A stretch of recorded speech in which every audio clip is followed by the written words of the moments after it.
২ টা অত্যন্ত গুরুত্বপূর্ণ বিষয়ের নিয়ে আ কথা বলার জন্য আমি লাইভে আসলাম। একটা হলো পুলিশ আ উম কে মারার বিষয়টা। আ খবর পেয়ে বিভিন্ন সূত্র থেকে খবর পাওয়া যাচ্ছে যে আ বিভিন্ন জায়গাতে পুলিশ বাহিনীকে আ আঘাত করা হচ্ছে। বিশেষ করে যাদেরকে অতি সহজে পাওয়া যায় কনস্টেবল বা ডিফারেন্ট নিম্ন আ আ র‍্যাংকের যে পুলিশরা আছেন, তাদেরকে যেখানে যেভাবে পাওয়া যাচ্ছে তাদেরকে পিটানো হচ্ছে, কোনো জায়গায় মেরে ফেলা হচ্ছে।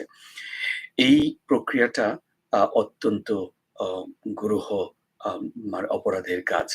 কাউকে পিটিয়ে আ এবং জেদের বসে তাকে মেরে ফেলাটা কখনোই গ্রহণযোগ্য হতে পারে না। এটা একটা অবিচার এবং আম একটা মারাত্মক একটা কেওয়াস তৈরি করতে পারে। তাই আমি সবাইকে বলব এই কাজটা থেকে সাবধান হন। কারণ আপনাদের বুঝতে হবে যে পুলিশ যারা অধস্তন পুলিশ আমি যাদেরকে বলব যারা নিম্ন বেতনে কাজ করেন, তারা অ্যা তারা শুধু নির্দেশ পালন করেন। তাদের ইচ্ছা মনের ভিতরে ইচ্ছা থাকুক আর না থাকুক, উপরস্থত কর্ম কর্তার নির্দেশ আসলে সেটা তাদের পালন করতেই হবে। আর যদি না করেন তাহলে হয়তো তাকে চাকরি হারানোর সম্ভাবনা থাকে এবং তাকে একটা ব্ল্যাক লিস্টেড করা হয়। তার প্রমোশন-টমোশন সবকিছুই হয়তো একটা বাধাগ্রস্ত হতে পারে। এইজন্য আ পুলিশরা স আহ, যে কাজটা করছেন, হ্যাঁ, আমরা জানি এই ১৫ বৎসরে তারা অনেক জুলুম করেছেন, অনেক অত্যাচার করেছেন। কিন্তু সেগুলাও তাদের কতটুকু নিজের ইচ্ছা থেকে করছেন বা কতটুকু নির্দেশনার কারণে করেছেন সেটা বলা মুশকিল। তবে এটা অ সহজেই অনুমান করা যায় যে এটা একটা নির্দেশনা। কাজেই এখানে প্রকৃত অপরাধী হলো তাদের বস, তাদের ঊর্ধ্বতন কর্মকর্তারা। যারা এখন পালিয়ে বেড়াচ্ছেন, যারা ধরাছোঁয়ার বাইরে আছেন। তো এমন অবস্থায় এই নিরীহ বা এই অ্যা আম বেচারা পুলিশ অধস্তন পুলিশদেরকে মেরে তাদের সংসার, তাদের বাচ্চা-কাচ্চা, তাদের আত্মীয় মানে তার বাবা-মা সবকিছুর থেকে তাদেরকে বঞ্চিত করা বা অত্যাচার করে তাদেরকে হাত-পা ভেঙে দেওয়া। এই সবকিছু আ কিন্তু আমার মনে হয় যে কোনোভাবেই গ্রহণযোগ্য কোনো কাজ না। তাছাড়া একজন মুসলমান হিসেবে আমাদের মনে রাখতে হবে, বিনা কারণে কোনো মানুষকে যদি হত্যা করা হয়, সেটা হবে একটা আ মানব মানব মানবতাকে হত্যা করা শামিল। কাজেই আমরা মুসলমান হিসেবে এই কাজটা কখনোই করতে পারি না। হয়তো পুঞ্জীভূত ক্ষোভ আমাদেরকে আ উম আ আঘাত করবে, আমাদের মাথায় সবসময় একটা আবেগ তৈরি করবে। কিন্তু সেই ক্ষোভটা আমাদেরকে কন্ট্রোল করতে হবে। আমাদেরকে সংযত হতে হবে। আমরা অন্যায়ের প্রতিবাদ করেছি এই ১৫ বৎসর। কিন্তু নিজে আরেকটা অন্যায়ের সাথে জড়িত হওয়ার জন্যে না। এই অন্যায় যেন না হয় সেটার জন্যে। তারা যারা অন্যায় করেছে তাদেরকে আমরা এইভাবে একটা অনিশ্চয়তার মধ্যে রাখতে পারি না। তারা আমাদের ভাই, তারা আমাদের বোন, তারা এই দেশেরই সন্তান। কাজেই আমাদের আমরা যদি বাংলাদেশকে আমাদের মায়ের মতো তুলনা করি, সেই মায়েরই সন্তান তারা। কাজেই এদেরকে এইভাবে অত্যাচার করাটা কোনোভাবেই গ্রহণযোগ্য নয়। কাজেই আপনারা সংযত হন। কোথাও তাদেরকে অ্যাটাক করবেন না। তাদের জন্য বিচার হবে। যারা প্রকৃত অপরাধী, আমরা যখন আ উম দেশটা যখন একটা শৃঙ্খলার মধ্যে চলে আসবে, বিচার বিভাগ যখন স্বাধীনভাবে কাজ করতে শুরু করবে, তখন এদের মধ্যে যারা প্রকৃত অপরাধী তাদেরকে নিশ্চয়ই খুঁজে বের করা হবে এবং সেই শাস্তি দেওয়া হবে। এবং আমরা যদি সত্যিকার ভালো মানুষ হয়ে থাকি, আমরা যদি সত্যি এদেশের আ জন্য গর্ব করে থাকি, এদেশের মানুষ হিসেবে আমরা নিজেদেরকে ধন্য মনে করি, তাহলে অবশ্যই আমরা এই উম এই অসংলগ্ন এবং অযাচিত এইরকম আম উম উম কাজ থেকে আমরা অবশ্যই বিরত থাকব। দ্বিতীয় আরেকটা যে প্রসঙ্গে আমি কথা বলতে চেয়েছিলাম, সেটা হলো আমরা নতুন আ দেশ পেয়েছি, স্বাধীনতা পেয়েছি। নতুনভাবে আমরা উঠবো, সবকিছু তো গড়ে তুলব। কিন্তু পুরনো ইতিহাস, পুরনোর থেকে এই ১৫ বৎসরের যে ইতিহাস, সে থেকে যেন আমরা প্রকৃত শিক্ষাটা নেই। এটা যেন কখনোই ভুলে না যাই। কারণ আমাদের মানুষ হিসেবে আমাদের ব্রেইনের যে স্থায়িত্ব এটা খুব অল্প। আমরা সহজেই ভুলে যাই। এটি আমাদের সবচেয়ে বড় সমস্যা। হুম? তাই আমরা এটা যাতে ভুলে না যাই যে আমরা এত ১৫ বৎসর যাবৎ একটা পারিবারিক শাসন আ এবং একটা দলের শাসন যেটার মহান ব্যক্তি ছিল তার প্রধান ব্যক্তি ছিল একটা পারিবারিক অ্যা সা আ মানুষ।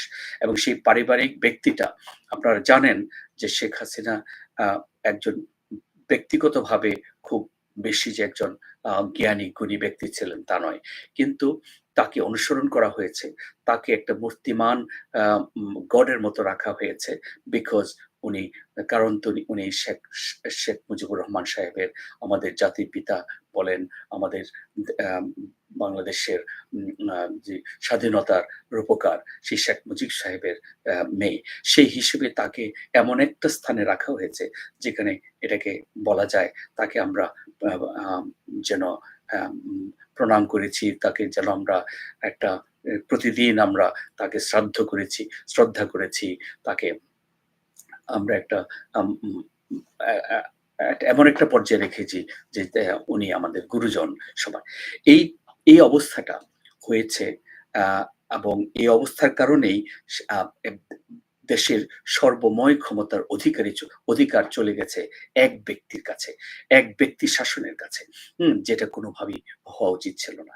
আম পরবর্তী সময়ে আমরা যখন এই দেশ নতুন করে সুন্দর করে গড়ে তোলার চিন্তা করি, তখন এই এক ব্যক্তির শাসন যেন আবার ফিরে না আসে। সেই সেই থেকে আমাদের লক্ষ্য রাখতে হবে এবং সেই থেকে বাঁচতে হলে আমাদের পরিবারতান্ত্রিক অ্যা অ্যা পদ্ধতিটাকে অবশ্যই হুম, আ আমাদের বাদ দিতে হবে। আমরা জানি এর পরবর্তী সময়ে আ আমাদের সামনে যেই আরেকটা পরিবার রয়ে গেছে সেটা হলো আ উম স জিয়াউর রহমান সাহেবের পরিবার। জিয়াউর রহমান সাহেব অত্যন্ত ভালো মানুষ ছিলেন। সে ব্যাপারে কোনো সন্দেহ নাই এবং তার পরিবার আমি বলছি না উনারা ভালো নয়। কিন্তু এই পরিবার যেন আবার একই পদ্ধতিতে এক ব্যক্তির শাসনে এদেশ আবার চলে না যায়, সেজন্য এই তন্ত্রকে আমরা সমূলে আমরা বিদায় দিতে চাই। আমরা চাই এদেশে গণতন্ত্র, প্রকৃত গণতন্ত্র প্রতিষ্ঠিত হোক। এই দেশে বিচার ব্যবস্থা, প্রকৃত বিচার ব্যবস্থা, প্রভাবমুক্ত বিচার ব্যবস্থা তৈরি হোক। আর প্রভাবমুক্ত বিচার ব্যবস্থা তৈরি হলে সেখানে পরিবারতন্ত্র কোনোভাবেই আ কোনো ঠাঁই করতে পারবে না। কিন্তু আমরা যদি মনে করি যে আমাদের আ পরবর্তী ইলেকশনে আমাকে নিজেকে সে জায়গা করে নিতে হলে অবশ্যই আমাকে আ আ সেই পরিবারের আ সংস্পর্শে আসতে হবে।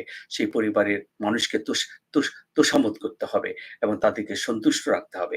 এইরকম এই সকল আ বিবেচনা, প্ররোচনা বা এর থেকেই মানুষের বা দেশের ক্ষতি শুরু হয় এবং এটা যেন না হয়। আমার ইলেকশন করতে হবে বলেই আমার তাদের আ মন তুষ্ট করে চলতে হবে। এই অবস্থা যেন তৈরি না হয়, সেদিকে আমাদের আমাদের প্রত্যেকটা সচেতন নাগরিক। আমি আ বিএনপির সবাইকে আ আ এই এবং শুধু বিএনপি না, প্রত্যেকটা দলেরই সবাইকে আমি এই কথাগুলা বারবার স্মরণ করাইতে চাই যে, আপনারা দলের একক ব্যক্তির অ্যা উম কে সন্তুষ্ট করার জন্য মানুষের এই দেশের আ ব্যবস্থাকে অন্যরকম পথে নিয়ে যাবেন না। এদেরকে দুর্ব্যবস্থা আ পরিণত করবেন না। বিচার ব্যবস্থার উপর আস্থা রাখবেন। বিচার ব্যবস্থাকে স্বাধীন করা অ অ প্রস্তাব এবং চেষ্টা আমাদের সবারই করতে হবে। অ্যা এবং সেজন্য আমি অগ্রিম বার্তা দিতে চাই যে, যে অবস্থায় আমরা পড়েছি, যে ধ্বংসযজ্ঞের মধ্যে এখন সময় যাচ্ছে, এইগুলার যেন আবার আ পুনরাবৃত্তি না হয়, সেজন্যেই আমরা এই পরিবারতন্ত্রকে বিদায় দিতে চাই এবং প্রকৃত অ্যা অ্যা আ শাসন কায়েম করতে চাই। এবং এটা করার জন্য হয়তো একটা প্রস্তাব আগেও নেওয়া হয়েছিল এবং আমি জানি যে বিএনপি উম উম যখন আম আ সব দলের সাথে মিলে আ যেই 18 অ ও ২০১৮ সনে সে ইলেকশন করেছে, সেখানে তারা একটা প্রস্তাব নিয়েছিল যে তারা ক্ষমতায় গেলে অ্যা প্রতি একজন ব্যক্তিকে ২ টার্মের বেশি ক্ষমতায় থাকার সুযোগ যেন না থাকে, সেটাই তারা অ্যা আ সংবিধানের মাধ্যমে পাস করাবেন। আমি আশা করব উনারা এই পর্যায়ে এসে এই কথাটা মোটেও ভুলে যাবেন না এবং এটা খুবই গুরুত্বপূর্ণ। সংবিধানের